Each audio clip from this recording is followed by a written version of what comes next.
నమస్తే, welcome to ANN. నేను Lakshminag Naraharisetti. Headlines చూద్దాం. కాసేపట్ల గట్కేసర్కు సీఎం రేవంత్ రెడ్డి. అందశ్రీ విగ్రహం, స్మృతివనం పనులకు భూమి పూజ. కాంగ్రెస్ ప్రభుత్వానికి బీఆర్ఎస్ వర్కింగ్ ప్రెసిడెంట్ కేటీఆర్ సవాల్. 70,000 ఉద్యోగాలు ఇచ్చినట్లు నిరూపిస్తే రాజీనామా చేస్తా అంటూ కమెంట్.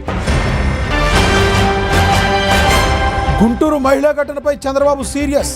టీడీపీ నేతపై కేసు నమోదు, పార్టీ నుంచి సస్పెండ్. భారత అంతరిక్ష రంగంలో కొత్త చరిత్ర. తొలి ప్రైవేట్ రాకెట్ విక్రమ్ 1 ప్రయోగం గ్రాండ్ సక్సెస్.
బ్రేకింగ్ న్యూస్ చూస్తున్నాం. భారత ప్రైవేట్ అంతరిక్ష రంగం సరికొత్త మైలురాయిని అధిగమించింది.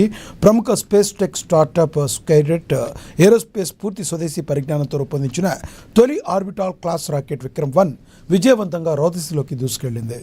తిరుపతి జిల్లాలోని షార్ మొదటి ప్రయోగ వేదిక నుండి మధ్యాహ్నం 12:05 ఈ ప్రయోగం జరిగింది. నిర్ణీత షెడ్యూల్ ప్రకారం ఈ రాకెట్ ఉదయం 11:30 ప్రయోగించాల్సి ఉంది. అయితే చివరి నిమిషంలో ఇంధన ప్రక్రియలో చిన్న సాంకేతిక లోపం తలెత్తడంతో శాస్త్రవేత్తలు ప్రయోగాన్ని తాత్కాలికంగా నిలిపేశారు. లోపాన్ని వేగంగా సవరించేసిన అనంతరం 35 నిమిషాల ఆలస్యంతో విక్రమ్ 1 రాకెట్ గంభీరంగా నింగి వైపు పయనించింది. ఈ రాకెట్ పలు వినూత్న చారిత్రాత్మక పేలోడ్లను అంతరిక్షంలోకి మోసుకెళ్లింది. ఈ సందర్భంగా శాస్త్రవేత్తలకు ప్రధాని నరేంద్ర మోడీ ఫోన్ ద్వారా శుభాకాంక్షలు తెలిపారు. అలాగే భారత అంతరిక్ష రంగానికి ఇదో మైలురాయి అంటూ సీఎం రేవంత్ రెడ్డి, మంత్రి లోకేష్, ఏపీ మాజీ సీఎం జగన్ ఎక్స్ వేదికగా పోస్టులు పెట్టారు.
భారత ప్రైవేట్ అంతరిక్ష రంగం సరికొత్త మైలురాయిని అధిగమించింది. ప్రముఖ space tech startup circuit aerospace పూర్తి స్వదేశీ పరిజ్ఞానంతో రూపొందించిన తొలి ఆర్బిటాల్ క్లాస్ రాకెట్ విక్రమ్ 1 విజయవంతంగా రోదసీలోకి దూసుకెళ్లింది. తిరుపతి జిల్లాలోని షార్ మొదటి ప్రయోగ వేదిక నుండి మధ్యాహ్నం 12:05 ఈ ప్రయోగం జరిగింది. నిర్ణీత షెడ్యూల్ ప్రకారం ఈ రాకెట్ ఉదయం 11:30 ప్రయోగించాల్సి ఉంది. అయితే చివరి నిమిషంలో ఇంధన ప్రక్రియలో చిన్న సాంకేతికత లోపం తలెత్తడంతో శాస్త్రవేత్తలు ప్రయోగాన్ని తాత్కాలికంగా నిలిపేశారు. లోపాన్ని వేగంగా సవరణ చేసి అనంతరం 35 నిమిషాల ఆలస్యంతో విక్రమ్ 1 రాకెట్ గంభీరంగా నింగి వైపు పయనించింది. ఈ రాకెట్ పలు వినూత్న చారిత్రాత్మక పేలోడ్లను అంతరిక్షంలోకి మోసుకెళ్లింది. ఈ సందర్భంగా శాస్త్రవేత్తలకు ప్రధాని నరేంద్ర మోడీ ఫోన్ ద్వారా శుభాకాంక్షలు తెలిపారు. అలాగే భారత అంతరిక్ష రంగానికి ఇదో మైలురాయి అంటూ సీఎం రేవంత్ రెడ్డి, మంత్రి లోకేష్, ఏపీ మాజీ సీఎం జగన్ ఎక్స్ వేదికగా పోస్టులు పెట్టారు.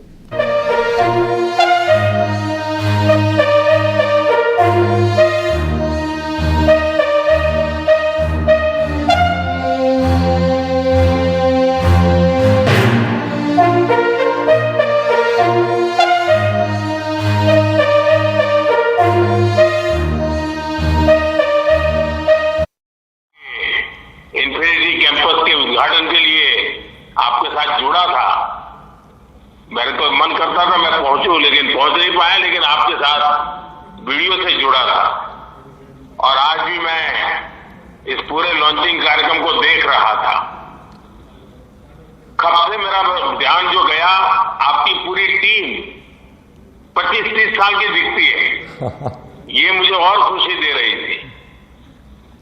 शुरू में आपके चेहरे पर चिंता भी नजर आती थी, लेकिन फिर मैं देख रहा था कि खुशियों से माहौल भर गया।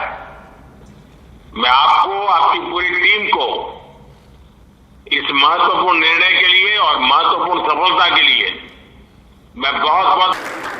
And on your screens right now are excellent onboard camera views from the vehicle.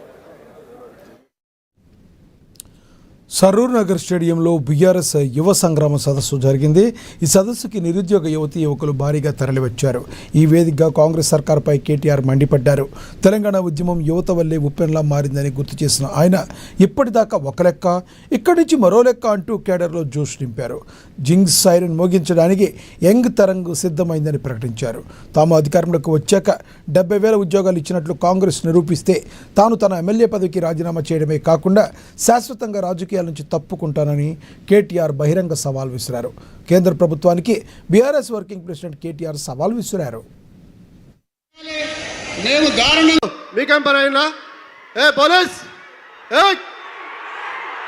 Police బయటికి వెళ్ళగలి, ఎందుకు డిస్టర్బ్ చేస్తున్నావు? నువ్వు వెళ్ళు బయటికి. వాళ్ళని బాబు కూర్చోండి, మీరు అందరు కూర్చోండి. శాశ్వతం, అధికారం శాశ్వతం కాదు అని రేవంత్ రెడ్డి అనే దౌర్భాగ్యుడు చెప్తుంటే కూడా వినాల్సి వస్తున్నది. ఏం చేయాల కర్మ. ఈ మధ్యన ఒక దగ్గర ఎక్కడో చూసిన టీవీలో, సోషల్ మీడియాలో, నేను సాంప్రదాయిని, సుప్పిని, శుద్ధ పూసని రేవంత్ రెడ్డి సొక్కం మాటలు చెప్తే కూడా అట్లే అనిపిస్తున్నది. ఇక గీన చెప్పాలి మనం వినాల. ఓటుకు నోటు దొంగ 50 లక్షల రూపాయలతో అడ్డంగా దొరికిపోయిన దగుల్బాజీ గాడు ఇలా అవినీతి గురించి, నీతి గురించి, అశాశ్వతమైన అధికారం గురించి మాట్లాడుతుంటే నాకే గమ్మత్ అనిపిస్తా ఉన్నది. ఇంకా ఎన్ని ఫాల్తూ మాటలు. ఒక్కడు కాదు, కాంగ్రెస్ వాడు ప్రతి ఒక్కడు ఏమంటారు? ఒకడు 60,000 ఉద్యోగాలు ఇచ్చినామంటాడు, ఒకడు 70,000 ఇచ్చినా అంటాడు, ఒకడు 1,00,000 ఉద్యోగాలు అయిపోయినాయి అంటాడు. ఇక నాకు అర్థం కావట్లేదు. నేను ఒకటే అడుగుతా ఉన్నా, రేవంత్ రెడ్డి, కేసీఆర్ గారు ఇచ్చిన ఉద్యోగాలు, కేసీఆర్ ప్రభుత్వం ఇచ్చిన ఉద్యోగాలు అవి నీ ఖాతాలో వేసుకోవడానికి కనీసం శాశ్వతం, అధికారం శాశ్వతం కాదు అని రేవంత్ రెడ్డి అనే దౌర్భాగ్యుడు చెప్తుంటే కూడా వినాల్సి వస్తున్నది. ఏం చేయాల కర్మ. ఈ మధ్యన ఒక దగ్గర ఎక్కడో చూసిన టీవీలో, సోషల్ మీడియాలో, నేను సాంప్రదాయిని, సుప్పిని, శుద్ధ పూసని రేవంత్ రెడ్డి సొక్కం మాటలు చెప్తే కూడా అట్లే అనిపిస్తున్నది.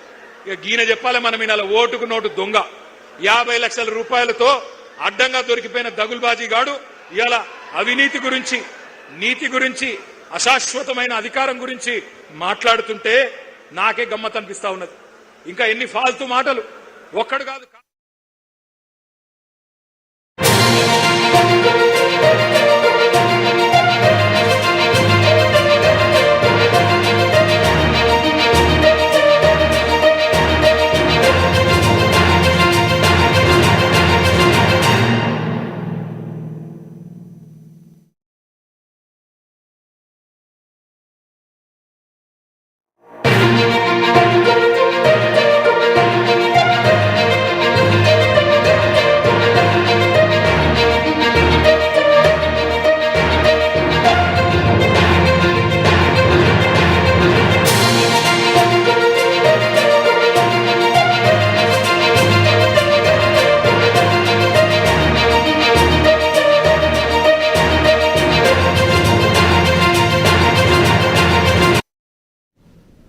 బ్రేకింగ్ న్యూస్ చూస్తున్నాం. గుంటూరులోని కృష్ణబాబు కాలనీలో దారుణం జరిగింది.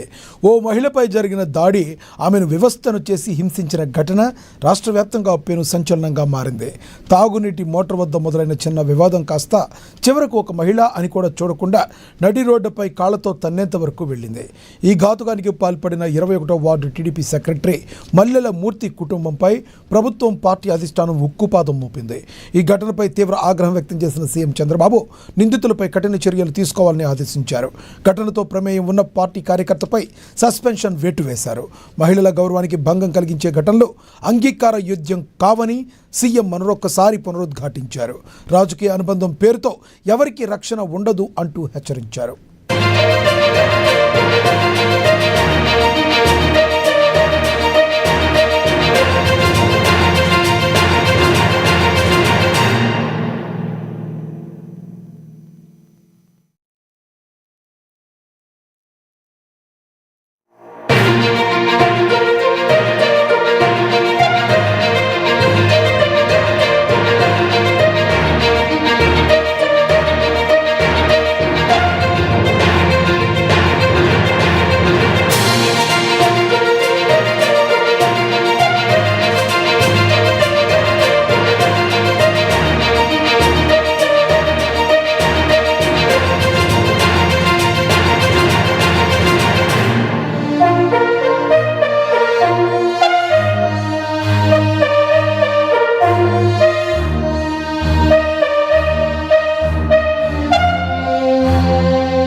అండ్ వాడు భర్త నాగేశ్వర వచ్చాకేమో తాపల్లి చేసుకొని జీవిస్తూ ఉంటాడు. వాటిలో ఒక బోర్ ఉంటే ఆ బోర్ రిపేర్ వస్తే 17/7 తేదీ 12 సమయంలో ఆ బోర్ రిపేర్ చేస్తా ఉన్నప్పుడు ఆ 21వ వార్డు కార్పొరేటర్ 21వ వార్డు సంబంధించి వార్డు సెక్రటరీ మల్లెల వెంకటరమణమూర్తి అలియాస్ మూర్తి అతను వచ్చేసి నాకు 10,000 డబ్బులు ఇవ్వాలా, లేదా మూర్తి నేను బోర్ రిపేర్ చేయించను లేదా అకాలం చేస్తానని చెప్పి డిమాండ్ చేశారు. దాని మీద నాగేశ్వరరావు గారు ప్లస్ మూర్తికి ఇద్దరికి ఘర్షణ జరుగుతూ ఉన్నప్పుడు ఈ నాగేశ్వరరావు భార్య పద్మ వాళ్ళ కొడుకు వచ్చేసి సరి చెప్పేసి పంపించేశారు. తర్వాత నాగేశ్వరరావు ఇంట్లో తీసుకెళ్ళిపోయారు. తర్వాత అదే రోజు రాత్రి 9 గంటల సమయంలో ఈ యొక్క మూర్తి భార్య సంపూర్ణ మూర్తి తీసుకున్నారు. అలాగే మహిళా భద్రత గౌరవ మరియు రక్షణ పోలీస్ శాఖ పూర్తి కట్టుబడి ఉందని తెలియజేస్తామని, నిందితులపై తక్షణ కేసులు ఎలాంటి ఉపేక్ష లేకుండా ముద్దాయిని అరెస్ట్ చేసి పోలీసు సబ్మిట్ చేయడం జరుగుతుంది. సార్ ఈ గొడవ ఎప్పుడు జరిగింది సార్? గొడవ ఫస్ట్ జరగడం 15/7 మధ్యాహ్నం 2 గంటలు జరిగింది. ఫస్ట్ స్టార్టింగ్ గొడవ తర్వాత అతను వచ్చి డబ్బులు డిమాండ్ చేశాడు. డిమాండ్ చేస్తే ఎవరు చేయకుండా దాని ఘర్షణ జరిగింది. ఘర్షణ జరిగిన సందర్భంలో నాగేశ్వరరావు భార్య పద్మ వాళ్ళ కొడుకు వచ్చేసి సర్ది చెప్పి తీసుకెళ్లిపోయారు. నాగేశ్వరరావు పంపించి నాగేశ్వరం ఇంట్లో తీసుకెళ్లారు. అది అయితే మరి సాయంత్రం 9 గంటలు జరిగింది మెయిన్ ఇష్యూ. మన స్టేషన్ కి వచ్చారని చెప్పారు. ఫస్ట్ టైం గొడవ జరిగినప్పుడు ఎమ్మెల్సీ చేయమని స్టేషన్ కి వచ్చారు కదా మీరు వాళ్ళు, అప్పుడు ఎందుకు కేసు కట్టారు సార్? కేవలం అధికార పార్టీ వాళ్ళని ఉన్న వాస్తవం చెప్పావు. దాంట్లో దాపరితం చేయాల్సిన నచ్చి దీంట్లో లేదు. ఆయనగా ఉన్న ట్రాన్స్ఫర్ చెప్పగలిగాం. వెలుగు బయటకు వెళ్ళాలండి. అదే ఫర్దర్ గా ఏమైతే చూద్దాం ఒకసారి. నేను అంటున్నా నుండి ఒంటిపూలు పద్మ అని ఆమె తన ఇంటి దగ్గర బోర్వెల్ విషయంలో గొడవ జరగగా దానిపై పిటిషన్ తీసుకొని వెస్ట్ ఎమ్మెల్యే గల్లా మాధవి గారి దగ్గరికి వెళ్ళగా ఎమ్మెల్యే మేడం గారు మాకు ఆ పిటిషన్ ఎండార్స్మెంట్ ఇవ్వగా ఆ పిటిషన్పై కేసు నమోదు చేసి దర్యాప్తు చేసినాము. ఆ దర్యాప్తులో ఉన్న ముద్ద భర్త నాగేశ్వర వచ్చాకేమో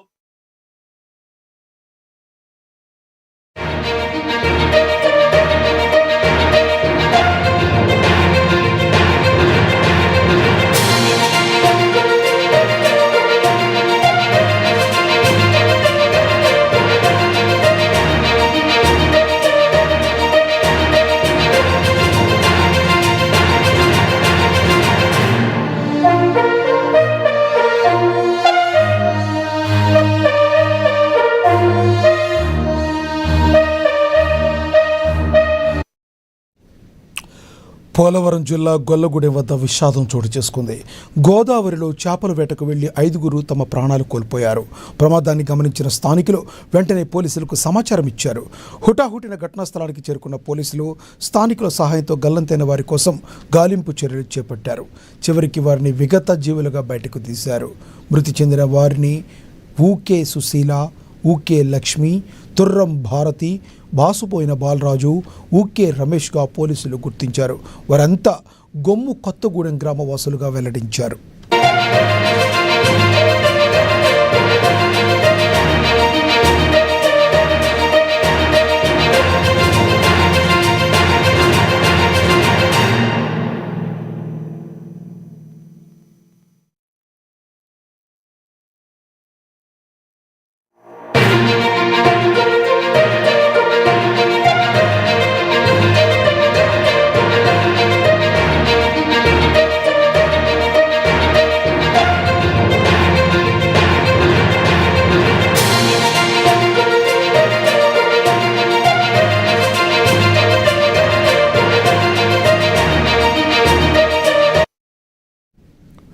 పోలవరం జిల్లా గొల్లగూడెం వద్ద విషాదం చోటు చేసుకుంది. గోదావరిలో చేపల వేటకు వెళ్లి 5గురు ప్రాణాలు కోల్పోయారు.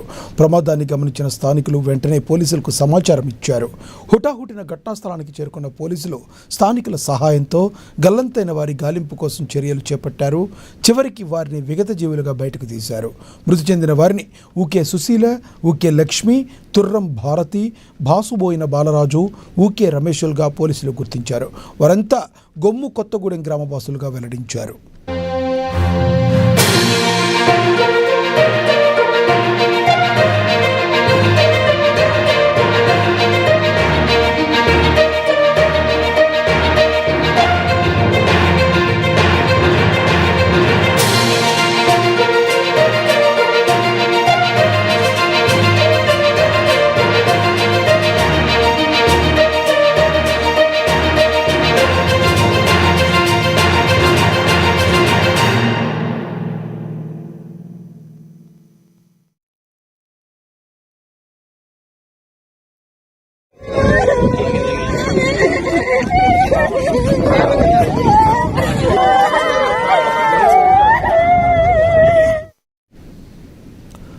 హైదరాబాద్ ముషీరాబాద్లో నిరుద్యోగ సమరం హోరెత్తింది.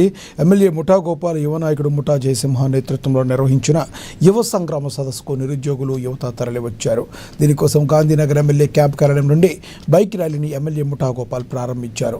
ఈ సందర్భంగా నిరుద్యోగులకు ఉద్యోగాలు ఇప్పిస్తామని చెప్పి మోసం చేసిన ఈ ప్రభుత్వానికి బుద్ధి చెప్పేందుకు ప్రజలు సిద్ధంగా ఉన్నారని ఎమ్మెల్యే ముఠా గోపాల్ మండిపడ్డారు.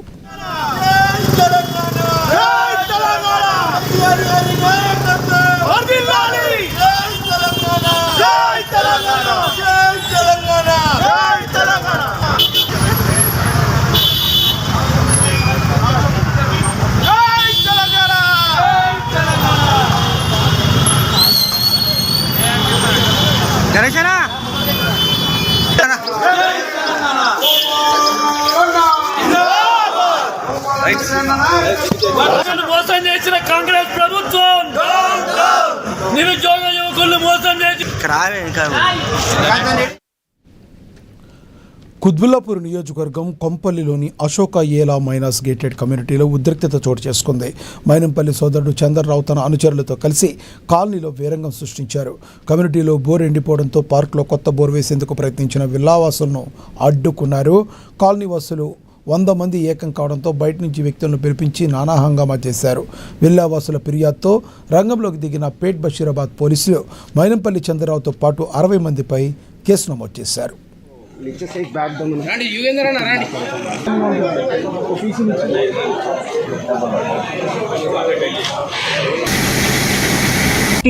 వైభ్రాంతులు చేసి వాళ్ళని నెట్టేసి కొట్టి ఆయుధాలను తీసుకొచ్చి ఇంత పెద్ద గేటెడ్ కమ్యూనిటీలో చేస్తే ఇది ఎంతవరకు న్యాయం? ఇది ఆయన కూడా ఇక్కడ ఒక విల్లా రెసిడెంట్ ఉన్నాడు, ఇంతకుముందు ల్యాండ్ లార్డ్గా ఉన్నారు. ఎవరైతే ఎంకేవి చంద్రశేఖరరావు అని చెప్పేట ఆయన ఇప్పుడు మమ్మల్ని విల్లా ఓనర్గా ఉంటూ ల్యాండ్ లార్డ్గా ఉంటూ మీరు మమ్మల్ని వైభ్రాంతులను చేస్తే మేమంతా ఎక్కడికి వెళ్ళాలా? కోట్ల రూపాయలు ఖర్చు పెట్టి ఇక్కడ ప్రశాంత జీవనాని కోసం వస్తే మీరంతా ఇలా చేయడం ఎంతవరకు కరెక్ట్? కొని ఇక్కడ అందరినీ ఓనర్స్ అందరినీ వైభ్రాంతులు చేసి మోసం చేస్తున్నారు. ఈ విషయాన్ని మేము పలుమార్లు బిల్డర్ దృష్టికి, అందరి దృష్టికి తీసుకెళ్ళాము, అయినా ఫలితం లేకుండా ఉంది. ఈరోజు అయితే పరాకాష్ఠకు చేరింది. ఇది 100-120 మంది గుండాలను తీసుకొచ్చి ఇక్కడున్న రెసిడెంట్స్ని, లేడీస్ని అందరినీ వైభ్రాంతులు చేయడం అయితే అన్యాయం. ఇది దీనిని అందరం ముక్తకంఠంగా ఖండిస్తున్నాం. ఈ విషయాన్ని ప్రభుత్వం దృష్టికి, పోలీసుల దృష్టికి, మీ మీడియా దృష్టికి కూడా తీసుకొస్తున్నాం. మీ అందరూ సపోర్ట్ చేసి దీన్ని ఖండించి మాకు న్యాయం జరిగేలాగా చూడాలని అందరికీ మనవి చేస్తున్నాం. నా దగ్గర పేపర్స్ ఉన్నాయి అన్నారు. సరే పేపర్ ప్రకారం రేపు చూద్దాం, డాక్యుమెంట్ ప్రకారం రేపు మధ్యలో మాట్లాడుతూ ఉన్నాం. వెళ్ళిపోయారు. వెళ్ళిపోయిన తర్వాత ఒక 150 మంది దాకా మొత్తం డింగింగ్ చేసి అన్వాంటెడ్ క్యాండిడేట్స్ మొత్తం వచ్చి గేటు దగ్గర చెక్కుటి వాళ్ళని కొట్టి లోపలికి వచ్చి అక్కడ లేడీస్ వాకింగ్ చేస్తున్నారు, చిన్న పిల్లలు ఆడుకుంటున్నారు. వాళ్ళందరి మీద దౌర్జన్యంగా అక్కడ వచ్చారు. వెంటనే పోలీసు వాళ్ళకి ఫోన్ చేసాము మేము. పోలీసు వాళ్ళు వచ్చారు. వచ్చిన అందరినీ నోట్ చేసుకొని మొత్తం అందరినీ తీసుకెళ్లారు. మేము రిటర్న్ కంప్లైంట్ కూడా ఇచ్చాము. ఇక్కడ వాళ్ళతో పాటు సాయిరామ్ అనే క్యాండిడేట్, నవీన్ గుప్తా, రాధాకృష్ణ, చంద్రరావు గారు ఇక్కడ విల్లా నెంబర్ 11 ల్యాండ్ లార్డ్. ఇప్పుడే కాదు, ఇంతకుముందు 2-3 సార్లు ఇక్కడ దౌర్జన్యం చేయటము, విల్లా ఓనర్స్ భయపెడతాము. అదే మేము ల్యాండ్ లార్డ్స్, మేము చెప్పినట్టు నడవాలి, మమ్మల్ని వచ్చి కలవాలి, మేము చెప్పినట్టు చేయాలి, లేదా మీకు తిరగరు, ఇక్కడ ఉండవరు, మరి బెదిరించడం కూడా జరిగింది చాలాసార్లు. ఇక లాభం లేని ఇప్పుడు పోలీసు కంప్లైంట్ కూడా ఇచ్చాం.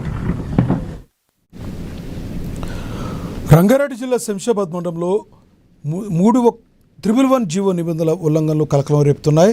శంషాబాద్ మండలం నాడీకూడ గ్రామంలో ఉన్న 40 అడుగుల రోడ్డును కొందరు అక్రమంగా ఆక్రమించారంటూ స్థానికులు ఆరోపిస్తున్నారు. ఈ రోడ్డుపై నిబంధనలకు విరుద్ధంగా ప్రీకాస్టింగ్ పనులు నిర్వహిస్తున్నట్లుగా సమాచారం.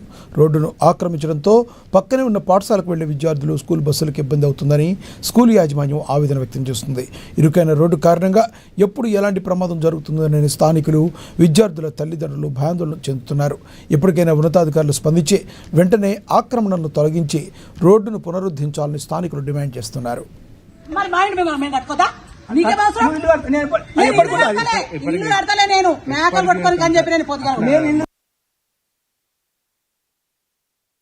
ఫీట్ ఉందని చెప్పి కొంతమంది టీఆర్ఎస్ మెంబర్లు దౌర్జన్యంతో రోడ్డుల మధ్యన గోడ, కాంపౌండ్ వాళ్ళు గోడ పెట్టుకొని మీరు ఎవరిని చెప్పుకుంటారో చెప్పుకోరు అని దౌర్జన్యం చేసి గోడ నిర్మిస్తారు. గ్రామ పంచాయతీలు కూడా చెప్పినా వినిపిస్తలేరు.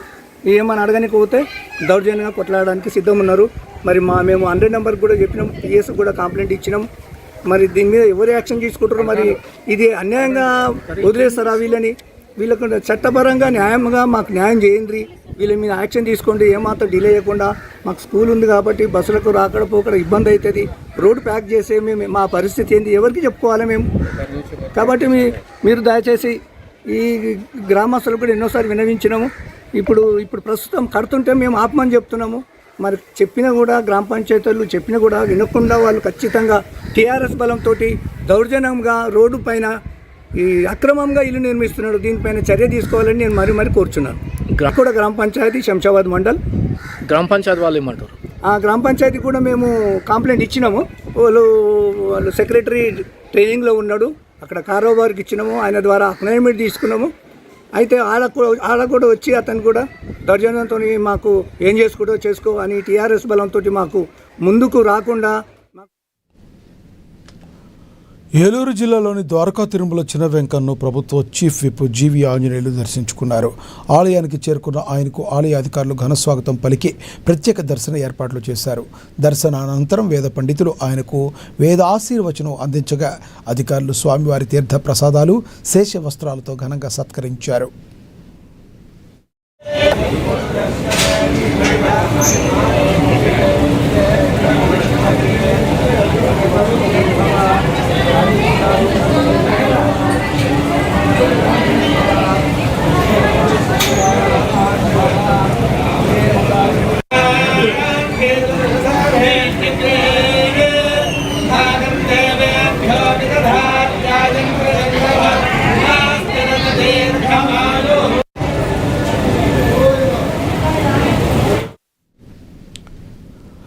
కాకినాడ జిల్లా పెద్దాపురం మున్సిపాలిటీ పరిధిలో తాగునీటి సమస్య పరిష్కారానికి అడుగుపడింది. అమృత్ 2.0 పథకం కింద కేటాయించిన 36.21 కోట్ల రూపాయలతో చేపట్టనున్న ఇంటికి తాగునీటి పంపిణీ పైప్లైన్ ప్రాజెక్టుకు ఎమ్మెల్యే చిన్నరాజప్ప శంకుస్థాపన చేశారు. డీసీబీ చైర్మన్ తుమ్మల రామస్వామితో కలిసి ఆయన ఈ భూమి పూజలో పాల్గొన్నారు.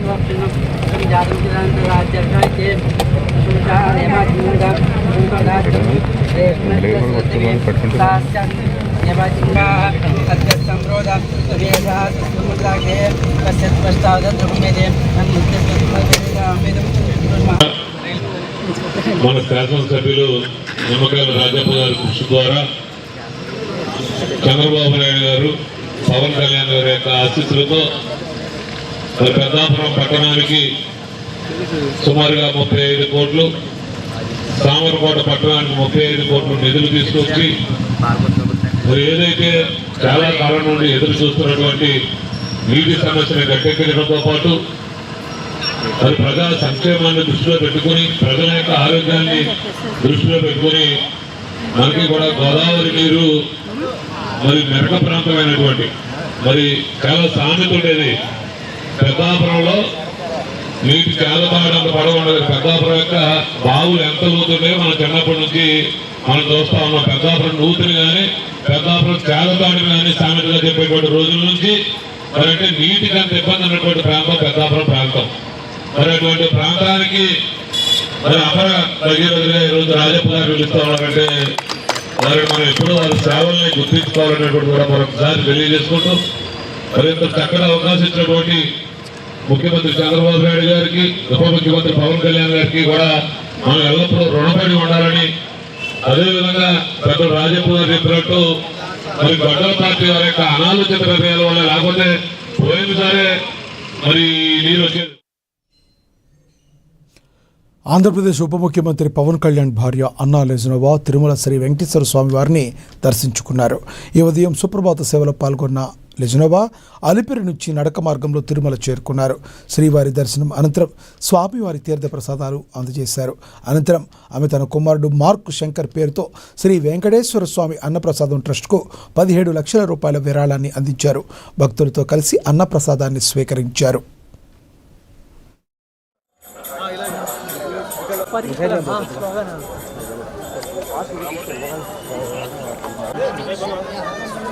కొంచెం మూవ్ అన్నా, ఫాస్ట్ ఆగుతున్నా రాకుండా కొంచెం ఫాస్ట్ గురు.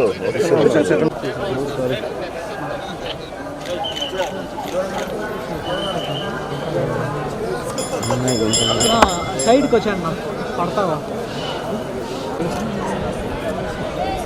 ఇది